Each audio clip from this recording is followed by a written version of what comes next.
Hello, everyone. Welcome to the IT Hour, Friday, October 6th, first Friday in Cybersecurity Awareness Month. Welcome, everyone. I'm Becky Scott. I'm head of community at JumpCloud, and we've got Urvashi, our technical champion. There you go. Wait for it. All right. And we've got Mark McConnell from JumpCloud University here with us.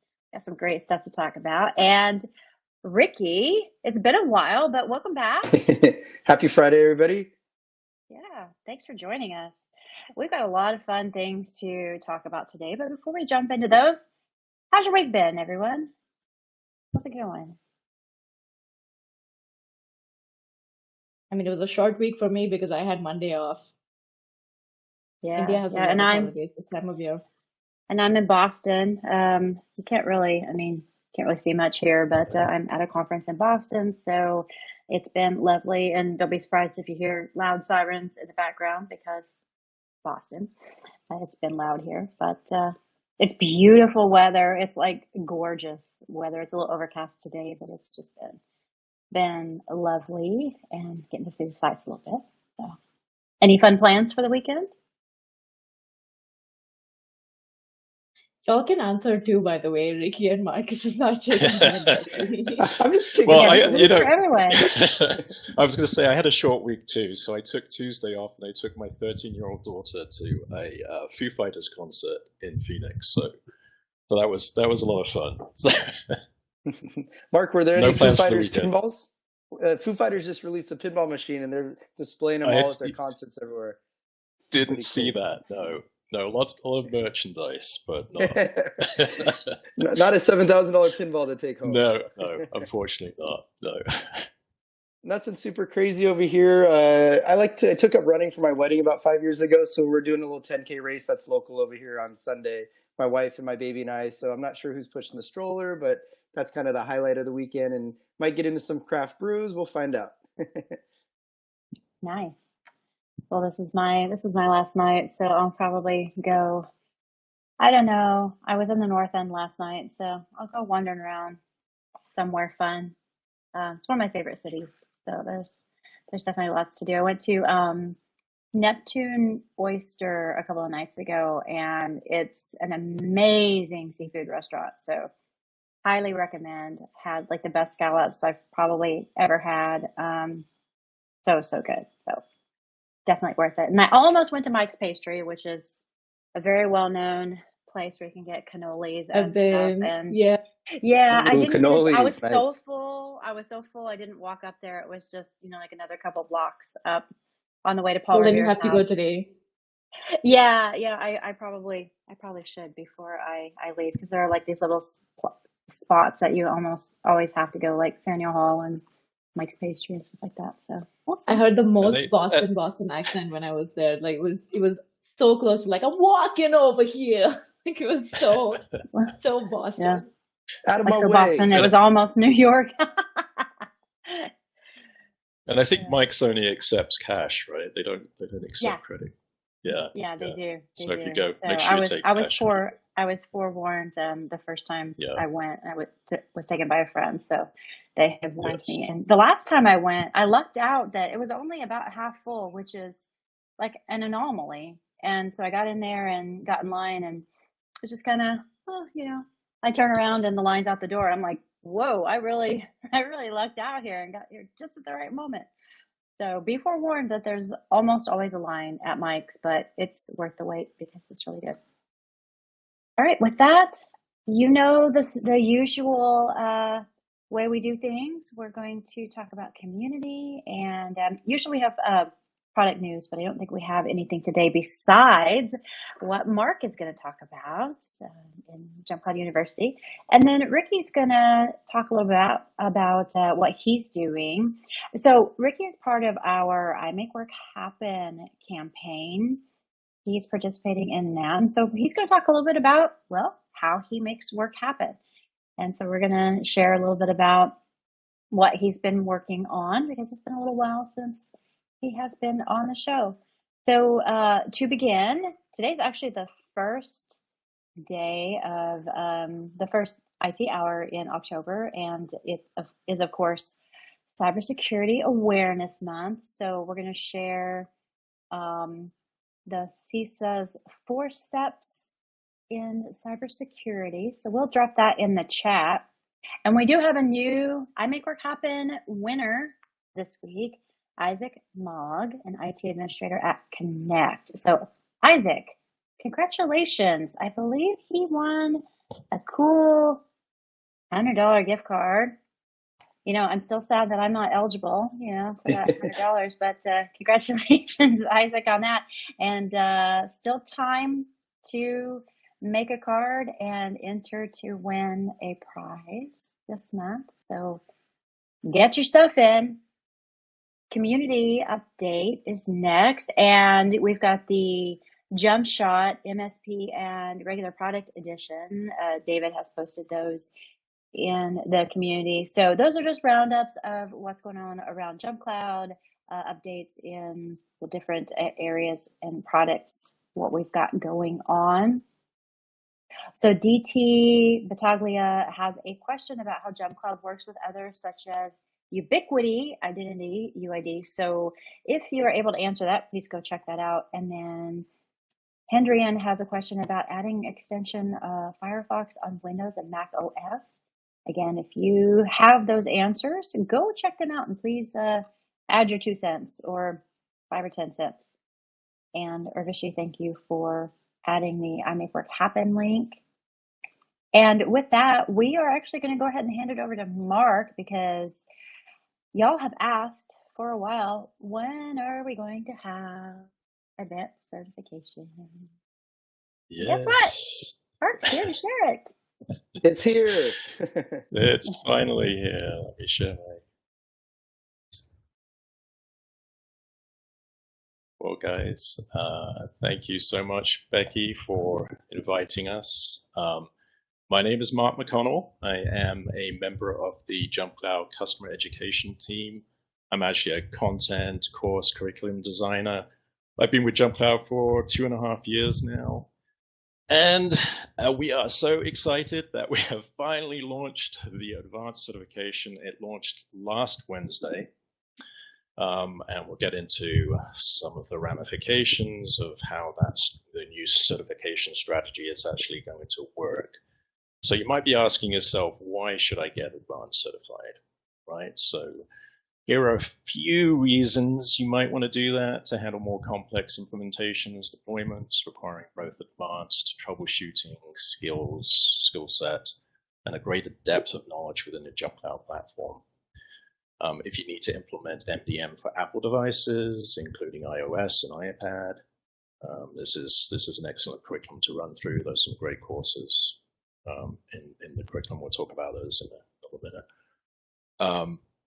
How you can best leverage SSO, LDAP, Radius instances within the JumpCloud platform, learn how to create and apply custom policies for Windows and Mac devices, leverage the JumpCloud APIs and the PowerShell module by following some of our excellent in-house technical experts who will lead you through some real-world examples, best practices to simplify some of those daily IT tasks that you have to perform.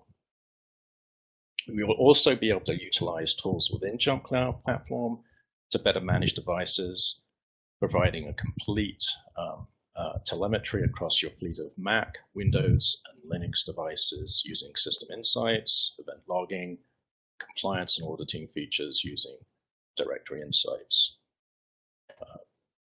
So how does that actually play into the certification and the learning paths?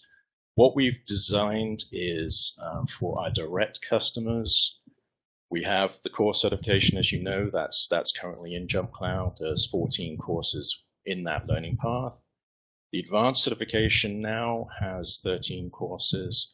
How long does it take you? It's probably 12 to 15 hours to complete those learning paths. They are, with our new strategy, we will be charging. We'll talk about that again in a few minutes. And we will be launching the advanced certification. It's TBD at the moment, but we're probably aiming for, the expert certification, probably sometime in late 2024.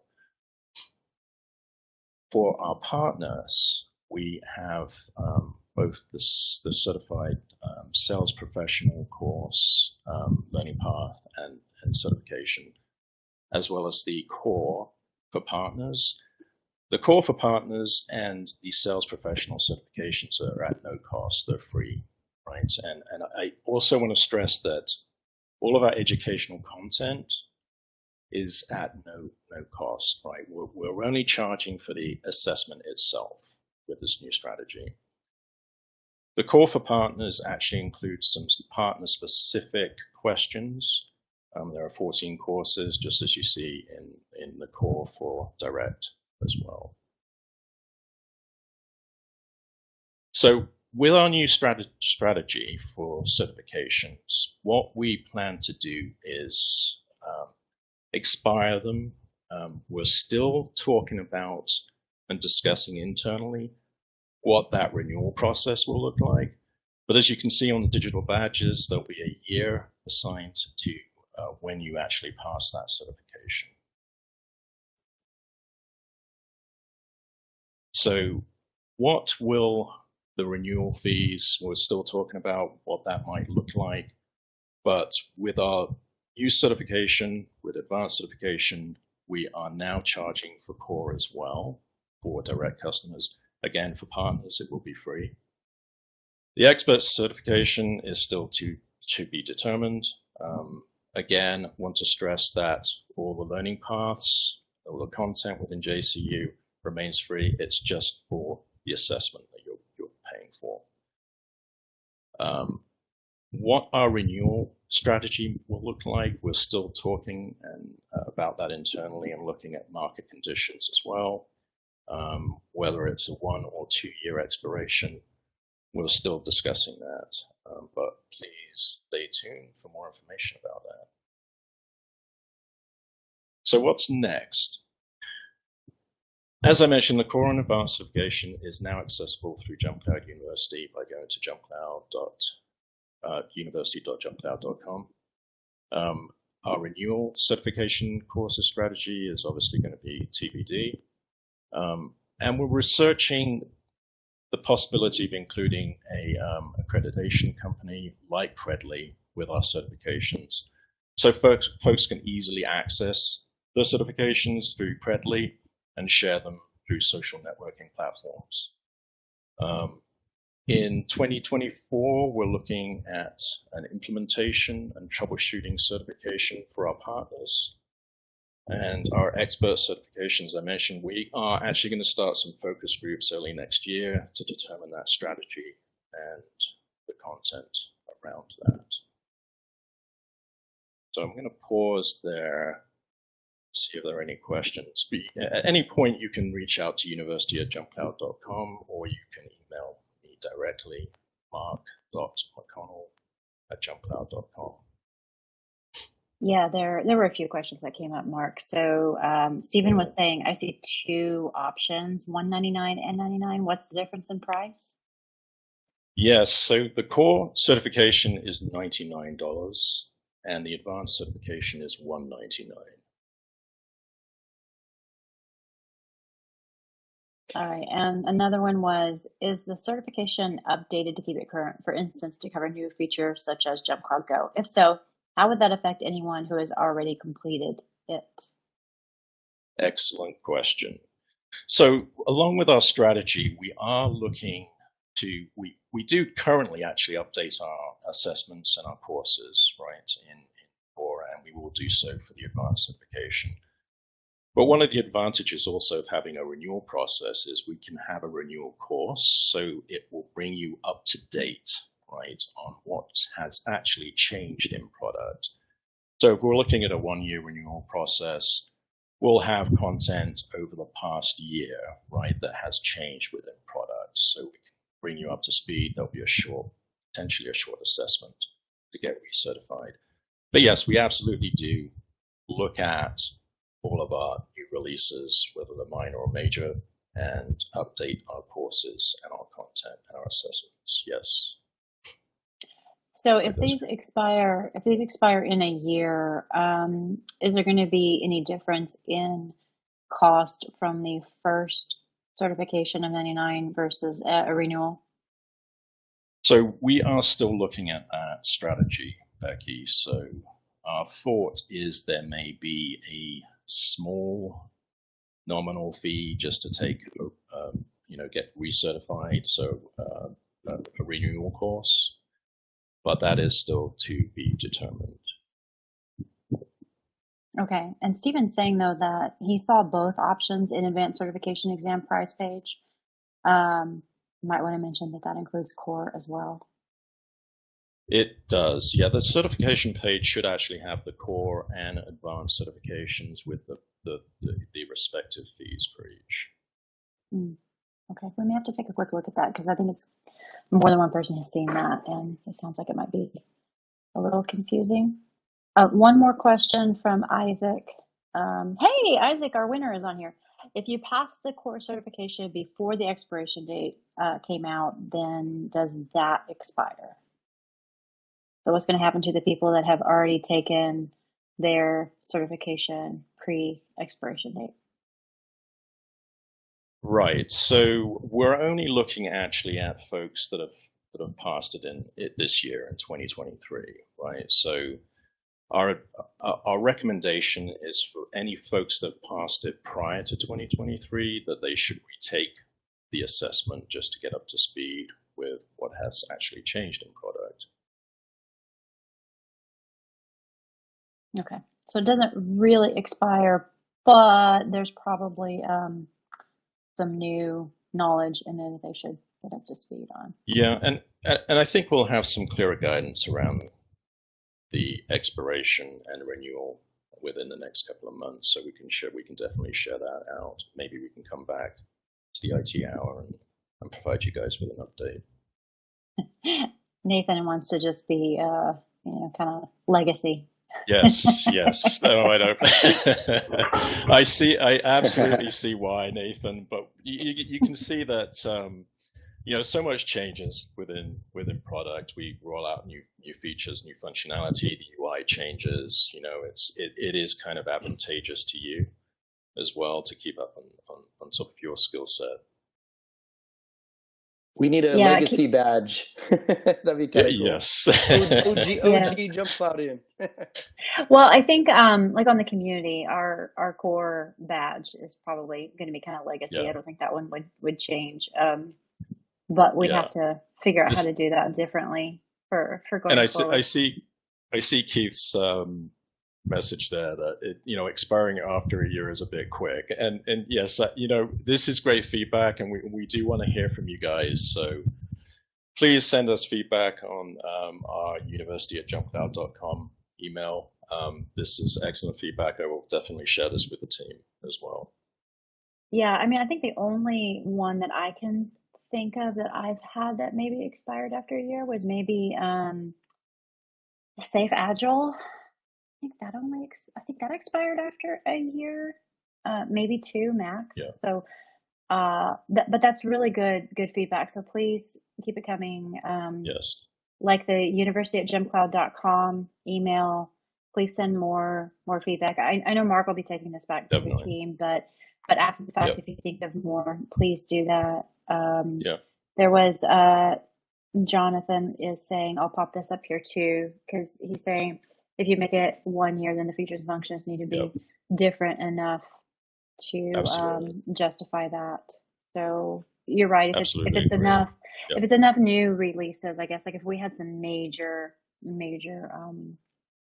feature or additional product changes, I could see where that might be helpful. So I'll pop Stephen's message up there because he said 300 new major features a year and I'll renew every year.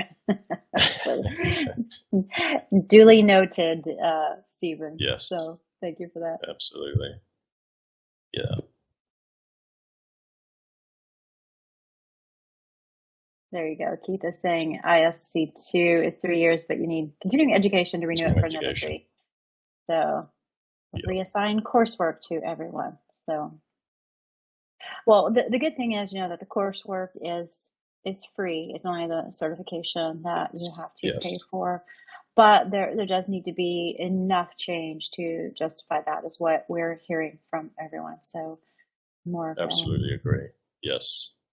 That's good. That's good feedback. All good. Excellent feedback. Yes. Thank you. All right. Well, keep it coming, y'all, if you have more feedback. But I think that was. Oh, Stephen says thank you for the coursework being free. So thanks for adding that, Stephen. And with that, I think we are going to jump over to talking with Ricky. So this is going to be fun. So Ricky, you're not new to the show. You're not new to the group, but it may be just for a refresher. Let's see. You're with Primitive Skate, and maybe you want to remind people a little bit about Primitive Skate and your role there, because I think since the last time you were with us, I think you have had a title change. We've grown. Okay. We keep growing. Obviously, economy is a little tight for everybody on sales, but we won't get into that. This is not a sales conversation. But Ricky Jordan from Primitive Skate. I also run a company about 20 years, not necessarily an MSP, but as a tech consultant, residential and SMB, a little bit of SME side of it, probably 10 bread and butter customers. Half of those are on JumpCloud now, but Primitive is my larger customer that turned into a retainer, that turned into a full-time W-2 position. I've almost been with them for about 10 years now. So started out with about 5 employees for this business. It used to be a retail shop selling everybody else's clothes in the skate industry. And then we kind of got our first PO with, hey, we want Primitive. We like your logo. We want to sell it at Zoomies, Tilly's, in the malls, PacSun, all that good stuff. And pretty much overnight, we blew up. We went from like 5 shop employees, me getting a call maybe once every 2 weeks to fix their cheap Wi-Fi color printer, inkjet. So I started being like, wow, this company's picking up. And it basically became a household name in the skate industry. We're making hard goods, skateboards, shirts, clothing, all the good stuff, wheels, trucks, all that thing. But with that noted, we blew up right before COVID, and I basically was one IT guy with an unmanaged setup. We had no Active Directory server. We had pretty much a hybrid of iOS, Windows, Mac devices. And as a single IT guy doing everything unmanaged, I needed a solution. And right before COVID came JumpCloud. Whoever was doing the SEO marketing ads did a great job. YouTube channel was cool. And here I am as a pretty big, I don't want to say fan. I'm a fan for one reason, because I like the product. Is a product perfect? No product's perfect, but we know that if you have a right tool in the toolbox that gets the job done, that's JumpCloud for me. So basically, I made that move right before COVID, and it kept my job alive when we basically had 80 plus issued devices and users go full remote, minus our warehouse. So that was kind of my success story using JumpCloud. I was kind of waiting for the right time because I had a vanilla open kind of foundation at Primitive. I just didn't know what product I wanted to use. We were an MS365 customer for a while at that time. Did I want to go the Azure route and Intune, which is still kind of more in the earlier stages of what it is now. And like I said, the JumpCloud ads are great, and the pricing was good. I love the 10 free to get it started. And here I am today, and I'm deploying it to another company of 60 users starting next week. So there's a little bit of my JumpCloud backstory and Primitive. Yeah, that's quite a story, and we love to hear that, because it's a pretty great journey, and we love seeing our customers successful, and it's really neat to see how Primitive has grown and just exploded in all these different ways. I mean, with the skating stuff, but also with the clothing. I mean, that was probably just like kind of a little bit of a surprise in a good way to see how that just took off with everything. So it's fun. That's pretty neat. I mean, we're still waiting on our care packages, by the way. No, just kidding. Just kidding. Primitive JumpCloud collaboration shirt maybe sounds good. There you go. Primitive JumpCloud. Well, this is Ricky's card from I Make Work Happen. So we talked to him about how he makes work happen. He's like, well, let's talk security, since it is Cybersecurity Awareness Month. And so, Ricky, why don't you tell us about your pro tip? So one of my most favorite features, when I say, I sound like a little kid saying my most favorite feature, but I really love conditional access. It's crazy to talk to other peers in the industry that are either a heavy MS365 or something else. They're like, I'm finally dabbling in conditional access. I go, what are you waiting for? Just get into it, right? JumpCloud makes that easy. I love the easy interface of it, which is I basically deployed this in a couple minutes when it was brought up in part of my account back in 2020, I think it was. But pretty much the reason why it's big for me, obviously security, we're talking security this month, that's a big thing. But I will start off, almost 90% of our stack is full SSO. Aside for Adobe, we're calling you out on the pricing model for enterprise needed for Adobe SSO. But aside from that, because of that, JumpCloud being our IDP is our portal, right? If you go to Gmail for Google for email, or you go to MS365 or Zoom, you kind of get where I'm going, is it's going to loop you back and auth through JumpCloud. So we have kind of a new jive for us. We've got about 80 internal full-time users that work for Primitive that have Primitive company-owned devices, but we also have some VAs, virtual assistants, contractors that are on BYODs. So for me, I would like to protect via MFA, but we're a skate company. I'm technically advanced, but at the same time, I've got to speak skateboarding to everybody in a way. So, nobody wants to download an authenticator app on their phone and deal with that and have 5 MFAs for this, and this. So what I did is the biggest thing that sold me on conditional access was trusted devices. So if they're on their company trusted device, they don't have to auth with MFA. You can supercharge that with Scott that was on the other week, and have JumpCloud Go and how that can kind of streamline that too. But prior to JumpCloud Go, how can I make it so users not blowing up my help ticket queue with frustrated, like I got a new cell phone, I lost my TOTP, I can't get in. So conditional access helped with that. Other ways we use it is we're kind of like a super big zero trust. So if we get somebody new that we're onboarding, regardless of whatever department, unless their manager requests specific access, they're started out where they're blocked from any access to logging in via the IDP unless they're on their company trusted device.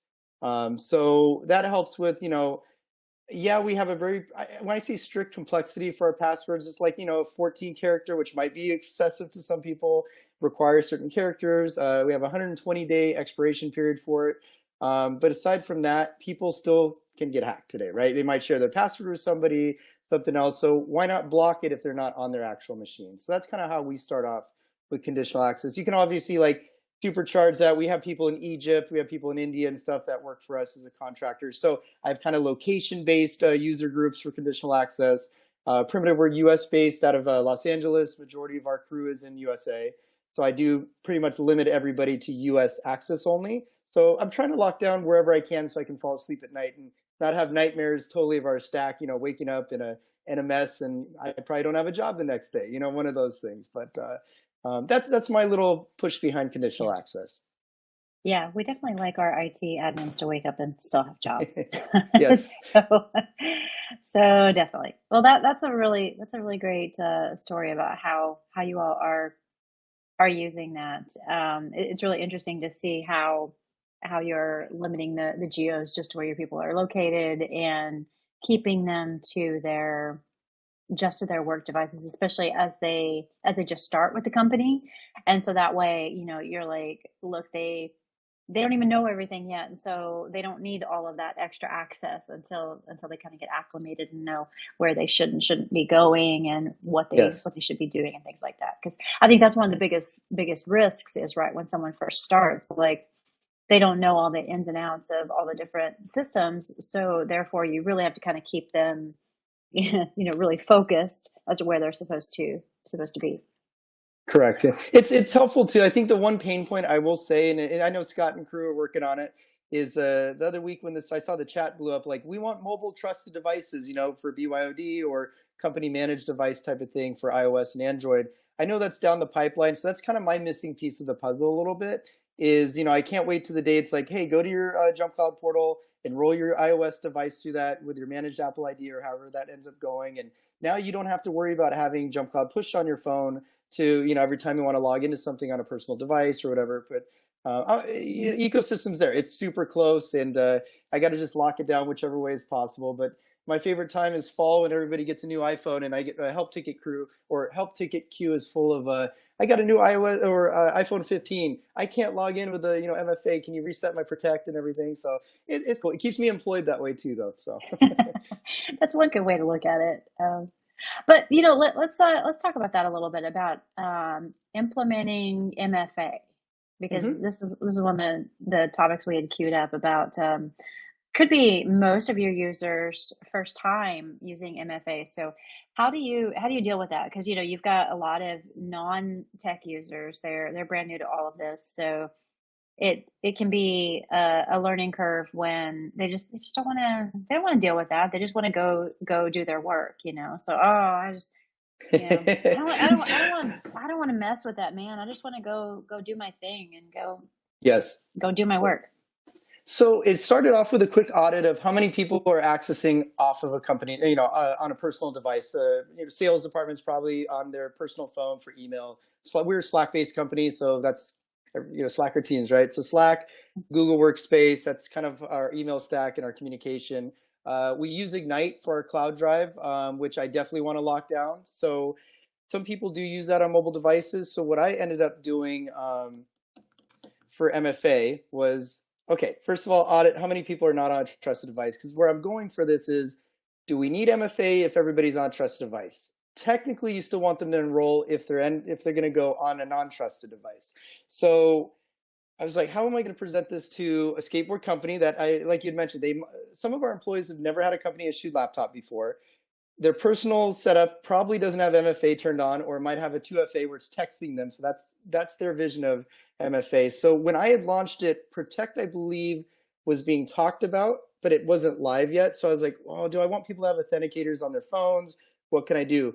Lo and behold, Protect launched right before I was going to make the company-wide announcement about doing MFA. So I made it pretty easy for everybody that I didn't force an enrollment, but if they were going to access it and they were permitted access to doing it on a non-trusted device, it would force them to set up MFA on that non-trusted device right away. It would not let them get into the JC portal until they set that up. So I don't know if it's still like this to this day, but at that time you needed 2 devices to register Protect. You couldn't just go, I had one of our execs was in Hawaii at the time, and I remember that was the only pushback I got is like, I'm sitting here ready for a pina colada or something, and I can't log into my email on my new phone. So basically logged into the JumpCloud portal. Their MFA had not been set up yet, but they're allowed to access it. So it's asking them to set up MFA, but on their phone, they have to scan the QR code to set up Protect. You couldn't just save that image and upload it or have a manual code or something like that, which I'm sure there's a security reason for it. So I go, hey, you got to go back to your hotel room, grab your laptop, scan the QR code, or somehow take a picture of it, send it to your wife, scan it, and then set it up. So, it blocked the access unless somebody set up MFA. But at the same time, let's say somebody just never set up their MFA and somebody had their password in another country, or, somebody that shouldn't have it, they technically could have probably enrolled somehow, some way. So I had to get a little creative in forcing it after that. Doing that, everybody was on Protect. So any new employee moving forward was easier to audit, but getting existing users was a little bit of a challenge. But I didn't get much pushback other than that Hawaii example from one of our execs. Everybody goes, this is really easy. We love the push notifications. Obviously, that's gotten better with biometrics, which helps me sleep at night a little bit better. Some of the push bombing protections, which is cool. But yeah, we were up and running. I think the first time I talked and worked with JumpCloud on a webinar, I shared that story. I literally launched it, I think, the week before that.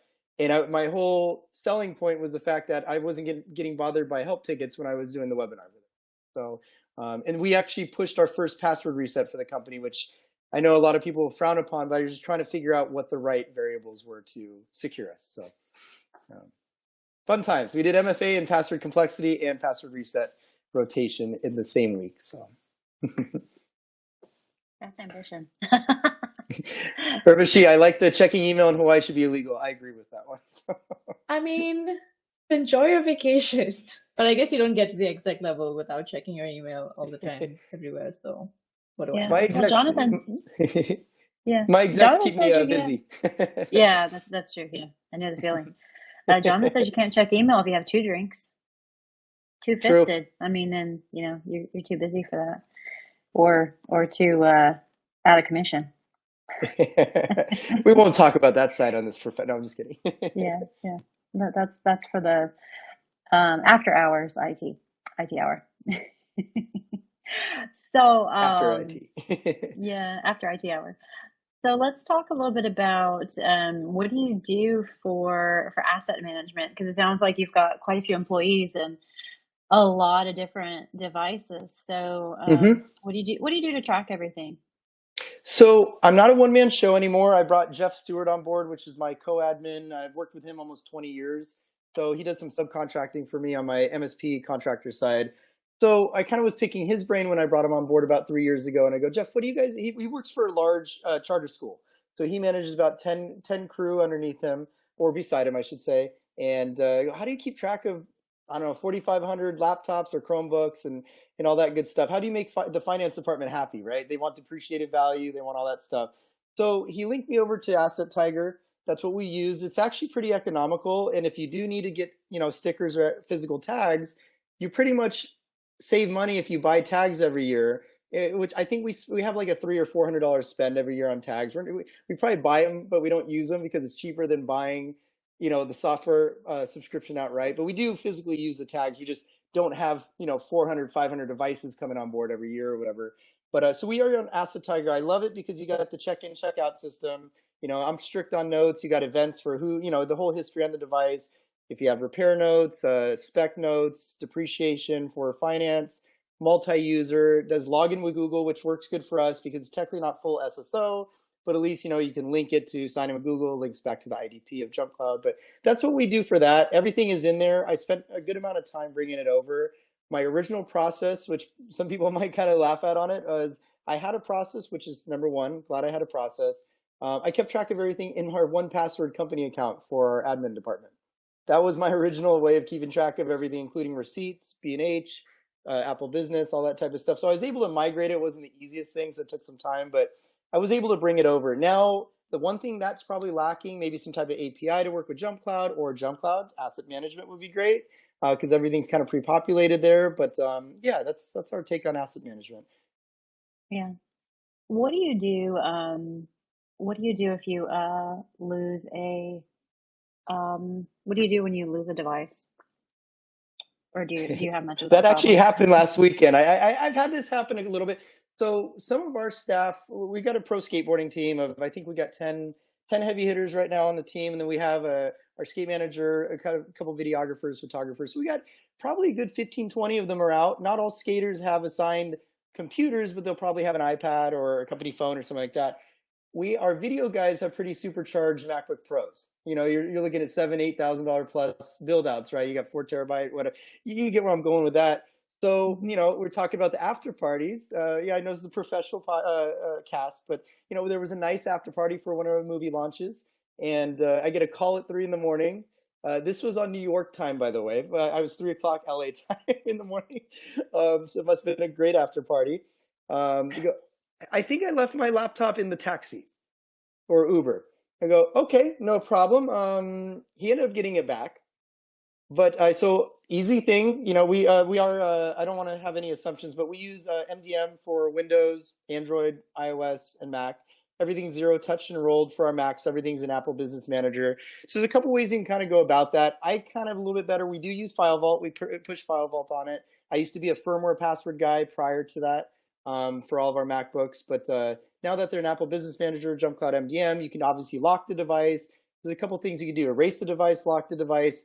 My worry for him is he's got content. I think it is an 8 TB deployment for the storage disk on that. And I go, well, he's probably got a lot of video footage on there from this trip.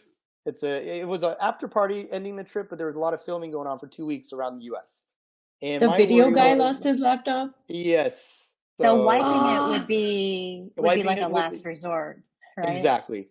So a couple things on it, I got manual notes, never go wrong. I'm a calendar guy, so I got alerts like, hey, is this thing going to come back online? The cool thing about until Scott's login screen comes on board is a lot of people know this, that on Macs, you boot it up. If you're not on the Wi-Fi network, good luck trying to join that Wi-Fi network, even if you get past that FileVault screen, right? Let's say you got the password, you get on the regular login screen, you're not online, so somebody's got to have an Ethernet adapter, or they're not going to be able to join Wi-Fi right now currently. So I'm like, is this thing going to come back online? Am I going to, see if it gets pinged? So basically, I just wanted to lock it down. And if it ever did come online, which I've mocked up before, you've got your, 4-digit code if you want to unlock it. It's kind of like a firmware lock with it. I could talk and consult with my video guy. Is it okay if I erase it? I did see it come back online. couple things on it, but luckily he got the laptop back. But I had already a whole kind of a game plan of, setting reminders to see, did it ever come back online? But I do trust it because the recovery partition is going to be an interesting way to get to it with MDM and ABM enrollment, especially now with Sonoma. You can't really do the bypass if it's not online, that type of thing. So a little bit more trustworthy with things, but you can never be too secure with it. But that was my case scenario of losing or stolen laptop. Really recent use case too. Wow. It was stressful. Yeah. It's comfortable stress. But I'm just like, okay, you just got to go into mode. I just got woken up in the morning. Yeah. I mean, that's because you've been doing this for like, what, 20 years, you said? But hearing the story Yes. for the first time, I'm like, I do good when you're in the boiling pot. I feel like I'm just in that matrix zone. So it's just I do better under stress. If not, the mind wanders too much any other way. So I don't try to be the dog in the fire, all the time. I'm trying to like not have the fire situation, but obviously when game on, put your game face on, basically. It sounds like in previous conversations we've talked that you have a lot of policies already in place, like ahead of time, to deal with things like this, so that there's maybe not as much stress when things like this happen, because you're like, oh yeah, I've already got a plan for this.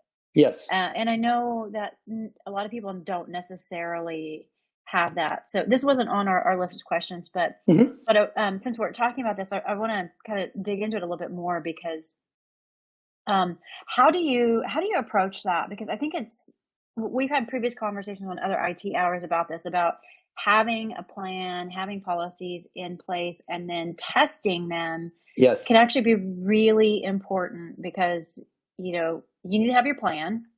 There's all kinds of scenarios you need to plan for, but then you need to actually test it and make sure it works. So what has been your approach to that? And is there any particular reason why you decided to do that and make it work for you? Sure. One thing, so the Mac process for that is so straightforward. Like, yeah, we do have it written up. So we do have an actual master document Jeff and I put together, my co-admin, that's basically, your security backup recovery plan. You're just like kind of like our good old emergency alerts we just got this week, right, on our cell phones. You want to test them every once in a while and see if they work, right? The process have changed.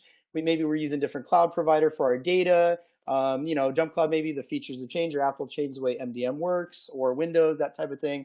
So we will roll through that, but we do have a master document that I actually had Jeff put together, because he's a little bit more, even though he's in the education system on tech, he's more corporate than I am of things. So I'm like, hey, Jeff, write up something. I wanted to see what he thought of our processes too. So it's kind of a test for me to see if he's paying attention to what we've been developing. So he put that together, super formal document, looks industry standard, and he was spot on with it. I did some adjustments, but we have that as our master blueprint. I built out this IT department as if I'm going to hire 4 or 5 more heads.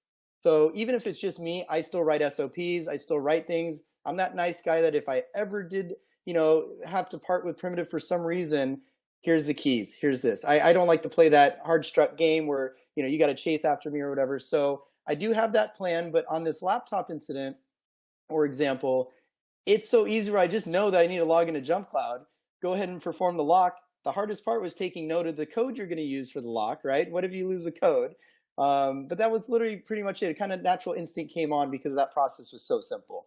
Now, if you ask me what the hard part for that was, I couldn't go into my JC admin iOS app without leaving bed and locking that device up. I had to get up, walk downstairs, grab my laptop, hit lock. I know JC admin's coming with a better features for devices, but aside from that, that was kind of it. I do have master plan.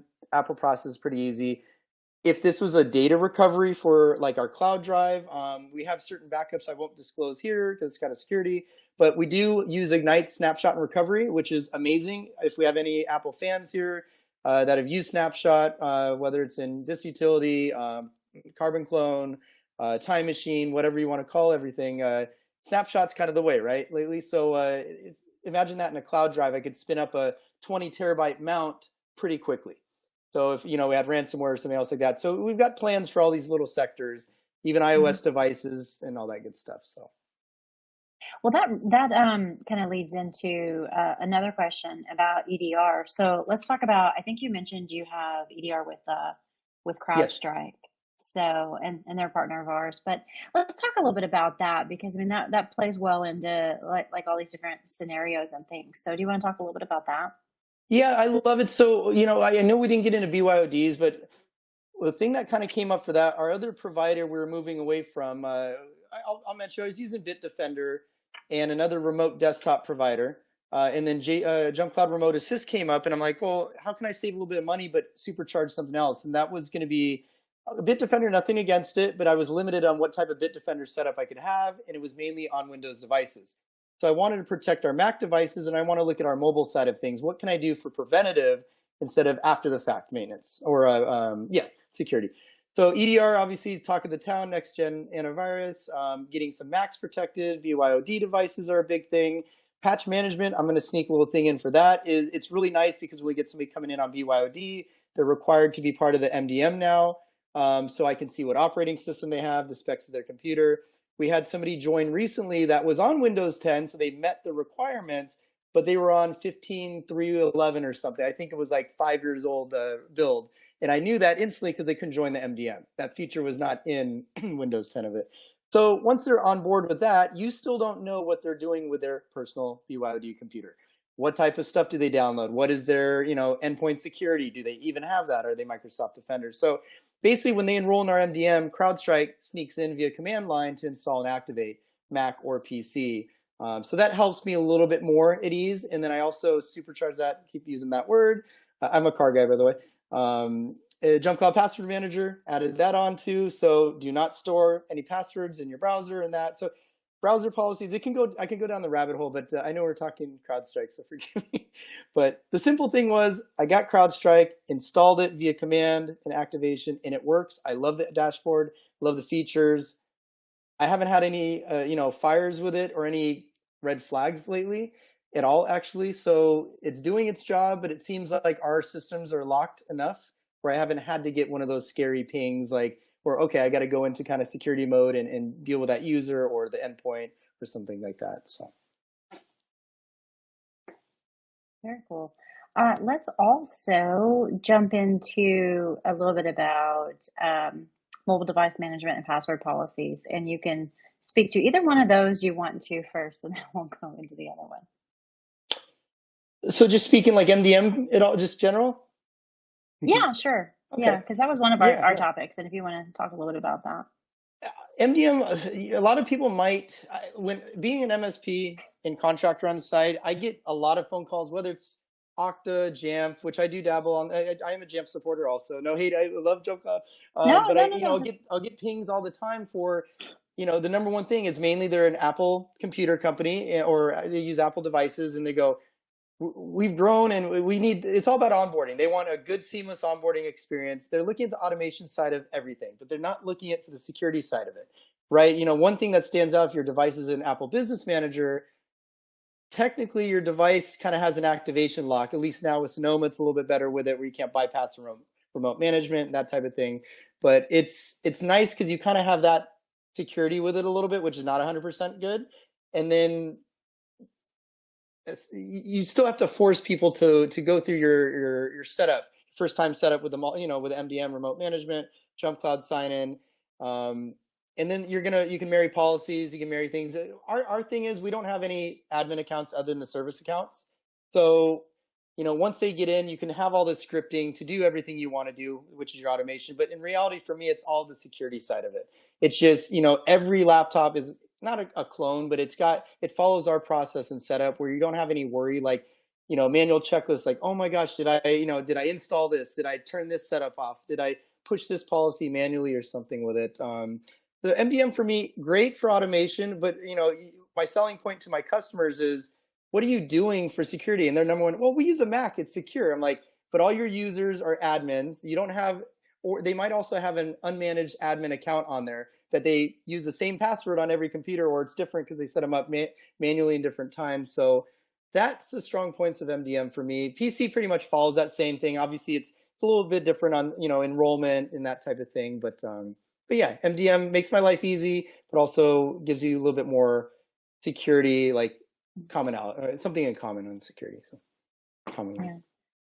And on passwords, you said you had 14 character enforcement in 120 days and things like that. So do you get any pushback from the users that aren't really like IT people and stuff like that? Like, do you get any pushback on, oh, it's so long, I don't want to...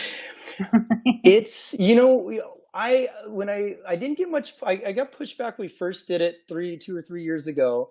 And you'll get, you know, every once in a while. The one thing that I think is more troublesome for me is if somebody forgets a character they use. And, you know, then I typed it in right. My new password's right. We don't allow users to self-serve forgot password. They have to contact us.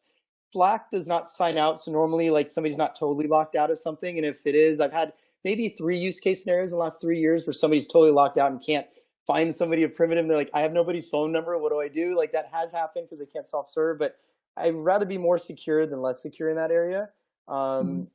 But I haven't gotten much pushback other than the forget character. It's your system. It's not remembering anything. But once that, I've kind of taught people to use kind of like phrases or sentences a little bit. That's helped them quite a bit. And I've actually gotten a lot of praise by people saying, hey, I've gone and actually, you know, worked on all my personal passwords thanks to Primitive's kind of motto here, right? Which I'll take that as a win. But yeah, I'm sure there's a lot of talk behind the scenes of people gruntling that I just don't see. My wife works for a very large bank on the corporate side, and I get to listen to her. They have to reset, I think, every 30 days. And every morning that happens, I just hear her complaining. And they won't let you, you know, change it from 2022 to 2023. It's very smart how it does that. Unfortunately, I wish JumpCloud had that feature. I'm sure more people would despise the password reset if they couldn't just change a thing on things. But yeah. I also recommended a very secure password in the chat just in case anyone needs some ideas. Oh, beautiful! Yes. Yeah, everyone should copy that. Phrase. Yeah, it's definitely on passphrase. What about we talked about patch management and use of that. So, what do you all do there? Set it and forget it. I'm just kidding. So, you know, the manual process for me, what's good with the MDM, or even if you just had an agent with a, you know, device group that bound to it, we use a pretty general policy. I'm not super strict on it, but at the same time, I'm secure with it. Mac's different for like the major OS, you know, kind of push that out a little bit for us. We try to do the 90 days and do the sign of the cross and hope 90 days, everything's working real good with it. But aside from that, it's helpful. I mentioned BYOD. I'm actually I kind of found like a new favorite use for patch management. It's just now I can see really easily kind of a scope of all the different builds for Windows or Mac, iOS, Android. I'm looking for you one of these days in patch management would be pretty cool. But you can kind of see the builds, right? I can see like, oh, somebody's still on, you know, 21H2 for Windows. I've got 10 devices sitting in there. 4 of those are BYODs. Let me go ahead and, you know, just manually reach out to the user. Not every BYOD has a forced policy necessarily for patch management for us, but at least we have the visibility on the dashboard. Depending what type of user, I don't try to take over too much via GPO or policy on their machines if it's a BYOD. So, you know, I have a little bit of manual work to do there. But we also have some strict legal documentation, and also we use KnowBe4 for policy distribution assigned every quarter of like changes of BYOD requirements. You're using a device that's 4 or 5 years old, you know, you're getting close to end of life for it. So I can kind of use some little tidbits of it to either auto update our regular fleet or some BYOD, or at least have transparency into things. And I could, if I wanted to, send a policy real quickly to force it, maybe backtrack it a little bit if needed. But there's at least there's visibility and transparency there. If not, you'd be kind of rolling dirty and like you send them a DM, can I log in your machine remotely? Why? And you're, you know, viewing everything manually, right? Okay, you're on Windows 10, but like I mentioned, your last update was 5 years ago. So kick them off the network if they're that old. Oh yeah, you're too vulnerable. So get out of here. That is probably the most vulnerable area. When I heard that we're going to do more external contractor side, what was cool is I pretty much had all the MDM stuff in place. Patch management, I think I was one of the first on the EA side of things on it. So I actually was using that in a live public environment actually at the time because I didn't have any quirks or bugs with it, but it was helpful. That I already had that on the shelf ready to go. So when we had more BYODs, it's like, here's my process, let's rock and roll and let's keep going. Wow. One last thing we were going to talk about was, since it's Cybersecurity Month, is some of the ways that you're trying to secure your environment. And I think you had talked about how you were trying to prevent phishing and things like that. Yeah. So we go not really old school. It's old school with some new school ways. I had a reminder to push my fish simulation out today, but I don't think that was a wise idea while I'm here chatting with everybody. But I'm sure Know Before is kind of a household name for everybody. So we do a lot of user training now. Urvashi, I saw that. How happy or unhappy are your end users about their BYOD? We've got a pretty cool staff that's hyped to work with us. The hard part for me was when I didn't have a BYOD through like registering MDM for Windows, because that wasn't available for some of our legacy BYOD. Getting them to enroll, it was a little bit like, why do we have to do that? But a lot of these users work for a company we hire out that hires them. And so any new users we got work for that same umbrella company. So that was our thing. Okay, after May, any new system that comes on board has to follow this new policy. What's pretty cool, this company issues new computers every year, but this company goes, hey, do you want us to get all of our users logged into that for you? I go, perfect. So my selling point was the fact that we can set them up in 5, 10 plus minutes, depending on their internet connection, which can be a challenge sometimes. And it auto downloads all of our apps and has everything ready to go. So using that automation was my selling point for that. Data, I presented it like, hey, Primitive's data is separate. And a lot of our stuff, it's all cloud, right? So there's not really a lot of local file storage. So it wasn't, it's not owning your device. You can leave anytime you want when you leave the company. So I was just very transparent about how that went. So Becky, let's revisit what we were touching on. Go ahead, Becky. It was on Know Before and Know Before, yes. Security. Okay. Yeah. So it gets kind of cool. So with the Know Before side of things, the pushback I get actually is more on the external side of it, not because of our BYOD policy in MDM. It's more about, why do I need to take this? I don't work full time for you. Why do I have to accept the company handbook tech policy? I'm like, well, you are touching our data. You're on your device, but you're also in our environment, and you're a risk to the company, right? So using Know Before, it's not just used strictly for the training of like what is phishing, what is scanning QR codes, the usual type of end user training stuff like that. It's also, we push out new policies, bring your own, depending if they're external or internal user. We have different training campaigns that push out, but we try to do that quarterly. I'm more of a semi-annual guy because I like to kind of just spread things out a little bit, and our users like to self-educate. I actually have people reach out to us, which is really interesting. None of my other customers have this, but at Primitive, it's almost like there's a sense of pride. Like, Ricky, we haven't seen any new training lately, but I've noticed that there's a new trend for AI. What do we need to do with AI? What do we need to do with this? So it's really interesting that people approach me before I even push out a campaign. So I'm like, am I doing it too infrequent or something like that? But anyways, Know Before is our product. We're doing that. Fish submission we do use. I'm kind of a little bit old school with the way I have it presented because we do use a lot of Mac Mail. Yeah, we have MS365, but mainly it's not for Outlook or Exchange. It's for desktop app licensing, because we still have a lot of users that really like to use an Office app. So if they are an Outlook user, you can put that fish button or report fish. Mac Mail, not so much. Gmail, you can have it if they're webmail users. But old school being, have a banner on top of the email, kind of like 365 does, saying, hey, this is an external mail. If you think it's fishy or whatever, forward it to spam at, and then basically you have Know Before's fish software, go through it, classify it, ping me and my partner and stuff kind of through it. So it's kind of an extra tool in the toolbox for security. Starting at the user point, I think, is the biggest thing. You can have all these bells and whistles, but we've seen so much social engineering attacks. It's like they come in and, one thing that I'm sure a lot of other companies are struggling with is, LinkedIn, right? People are kind of going through LinkedIn and finding your execs, find your HR manager, your AP department, something like that. And you're going to take a gamble. Is it first dot last name, first initial? Is it, what is their email address?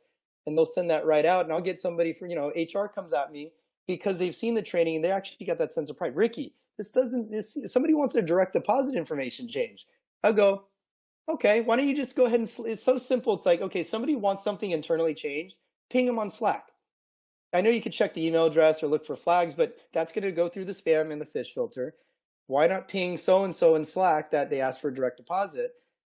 Oh, no, I didn't ask for a direct deposit. You try to give them different ways to do their own little recon, but everybody actually likes to bring it to our attention, which I never get stressed. Like if we do a fish test and I get 100, help tickets on it, I'm totally cool with that. So we just got to be supportive. We can't like frown on it, like, oh, this guy again, or something like that. Mm-hmm. At least they're checking, right? I mean, yes.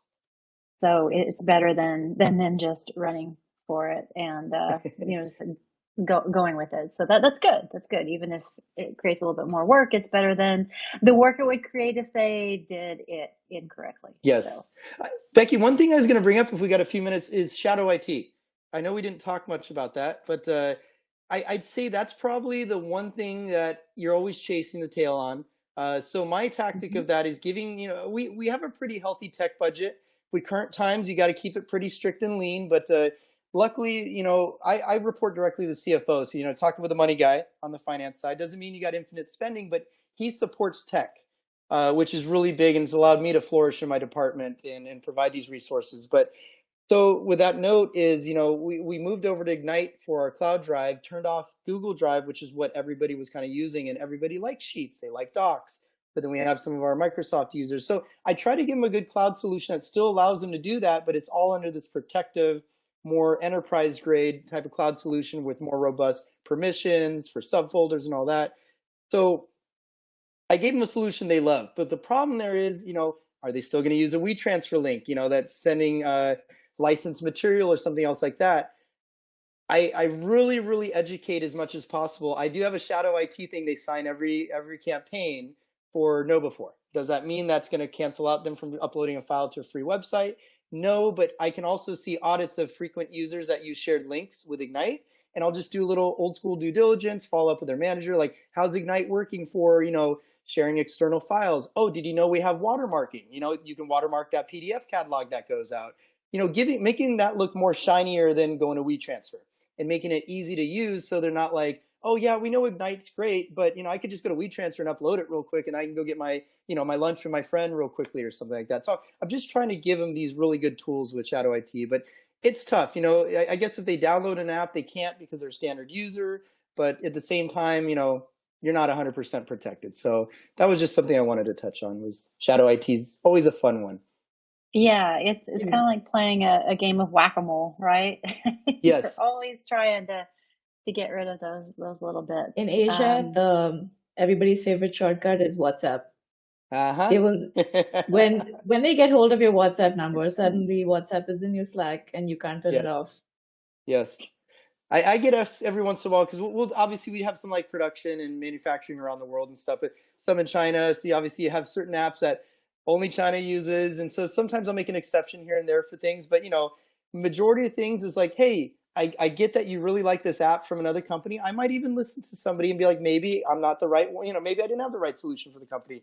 I listen to my team too. I'm not a hard bleep bleep bleep type of person. But I'm pretty fair. So I think people have somebody to talk to if they need it. You need something we don't have in the toolbox too, which is cool. Nathan, I like that. I actually just took a screenshot of that to look into. Yeah. And Steven's evaluating KnowBe4, and so it seems like it's a great product. So Steven, cool. One thing I'll give you, I don't know if what you use for payroll with HR, but we actually pushed our sexual harassment training through KnowBe4 because they're added automatically from JumpCloud via Skim and SSO, and they're in there, and they can, depending on their user group with Skim, if they're external or internal user, you can push the sexual harassment training for an internal user, and HR loves it. They're like, oh my gosh, we like the content, we like the automation of it. So that was another sell that I was able to use with the with the board of directors. Like, why do we need to make this spend? I'm like, well, you can use it for this, and HR can use it. So it's just another thing that might hopefully sweeten the deal if budget's a little tight. Oh, that's a good extra little point there. Got to find a way to get it approved. Yeah, absolutely. Well, we're a little bit over, but good stuff. So thank you everyone for hanging with us. And Steven says, good to know. Thanks, Ricky. So Ricky, thank you so much for sharing all the stuff you're doing. I mean, my goodness, you're just you're doing so much and so many great things. And thank you for being such a great partner with JumpCloud. And Mark, thank you for sharing the advanced certification and for being open to feedback. And Rishi, I'm sorry we didn't get to the news today, but you know what? This was worth it. And we always put the links to our show notes into the community so that you can go back and look at what headlines we did pull. There's some there's a CISA notice that we want to put up and make sure you see since it's Cybersecurity Month. And so thank you all for joining us. We've got some great stuff planned next week. I believe it is background access and device sign-on and Federation. So we've got both Niraj and Scott with us. So there's some command line and remote file transfer demo, and there's going to be a lot. So both of them are going to be on here giving some demos. I think you're really going to enjoy it. And yeah, I'll be back home with my old boring background again. So we're all good, and more Cybersecurity Month stuff to come. Thank you for joining us. We will see you next week. Have a wonderful weekend, everyone. See you next time. Have a good one, everybody. Thank you.